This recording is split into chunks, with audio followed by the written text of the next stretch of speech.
Hello everyone, this is Sheila Shaffie and welcome back to ProcessArc's channel where we provide you with digestible business insights.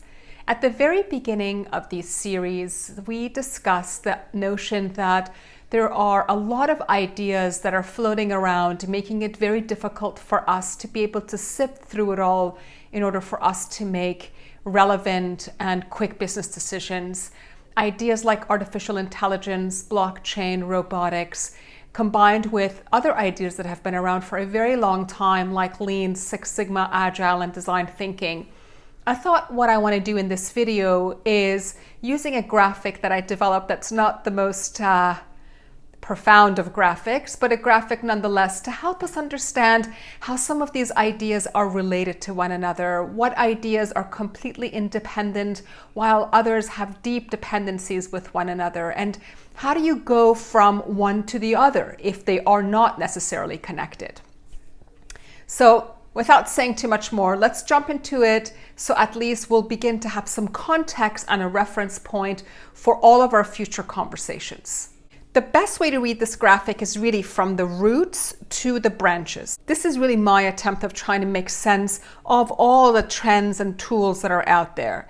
I'm trying to distinguish between principles that feed innovation and innovation itself. So think of the roots as the methodologies that help us discover the problem or the opportunity. These are the principles we've been talking about all along.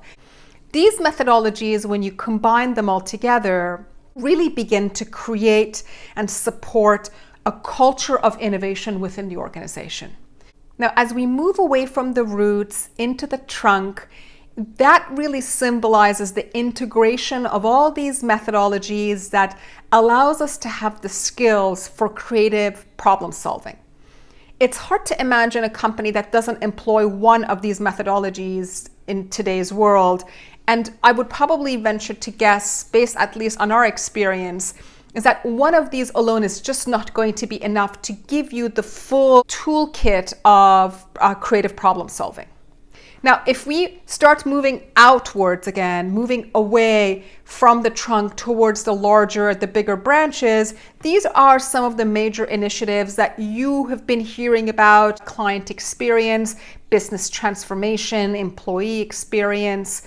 So these are the main concepts that are floating around. And as you keep moving away into the tinier branches, that's when you begin to see where innovation has really taken hold.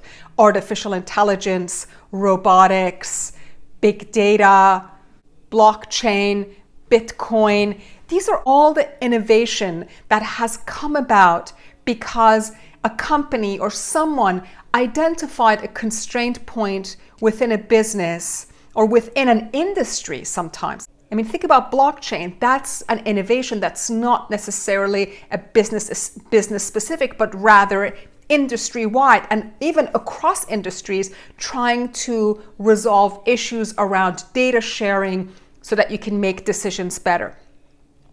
Now let's pull all these ideas and concepts together in a real life example. Not too long ago, when we wanted to open up an account, a checking account or a life insurance policy or a brokerage account, we would have to get paperwork signed. And the way that would have worked is we would have opened the account, and we could have done that at home using their website. But then we would have to have made an appointment to go into the branch in order to get the paperwork signed. That to me is a definition of a business constraint because it doesn't allow the process to flow as it should. The perfect world is that we would open up the account, get it signed, and then the account is activated so that we can fund it. That's my definition of a business constraint, when the process can't just seamlessly flow. Now, we could have used the Lean Six Sigma methodology to document that process and identify the fact that we do have to bring the process to a stop, wait to schedule a time for a customer to come in, make sure that that paperwork's signed and all the pieces that needed to get signed. Hopefully no one missed a page.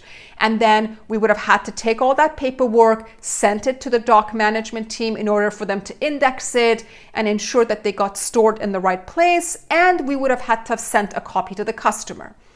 That in itself is a very clunky, very manual, very difficult process to scale and to sustain, even though hundreds and thousands of institutions, particularly financial institutions, use that process to open up an account. Now, the innovation really came about, whether it was through business transformation or client experience. The initiative itself is not necessarily relevant.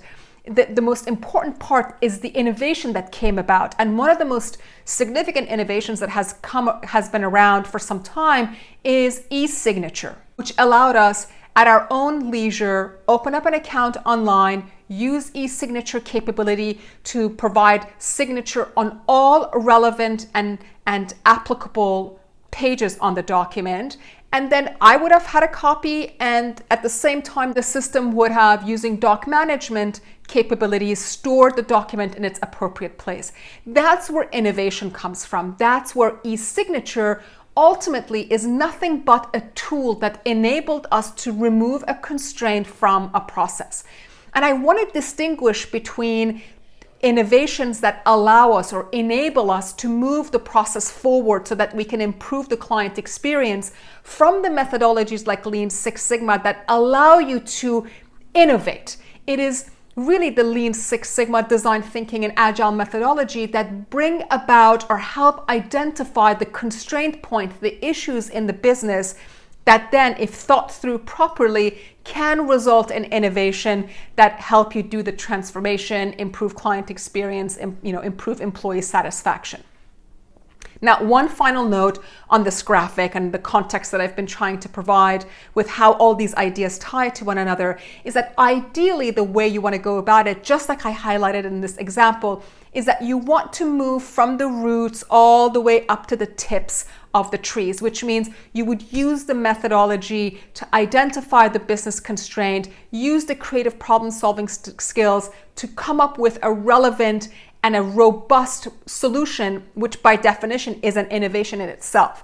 The last thing you want to do is actually start from the tips of the branches and move down, which means you would have selected an innovation, and then you would have to go back into your organization and figure out how exactly do I use this to enhance my client experience or enhance the transformation initiative that we're in. And a prime example that we've been seeing lately, unfortunately, has to do with RPA, which is the robotic process automation, is that there's so much energy and momentum and excitement around it that organizations buy into the idea. And it's really a good idea, but they go out and buy the technology and then they start figuring out, well, where do I apply it? It's like going to a pharmacy and buying medication and then saying, well, which one of my ailments is this going to actually help me resolve? So again, I'm not saying that these methodologies are bad or these innovations are bad, not at all. These innovations came about because there are business constraints. My point is, first figure out what's broken, and then let's talk about what the best tools, enablers, innovation that's out there to help you resolve those constraint points. That's it for today. I wanted to make sure that this was one of the shorter videos out there. Please leave your thoughts and comments below. As always, I love to hear what you think are innovation that we may have missed on this tree that we've put together, and additional thoughts that you may have around what differentiates the tips from the branches, from the trunk, from the roots. I thank you for joining us today, and I look forward to seeing you again next week.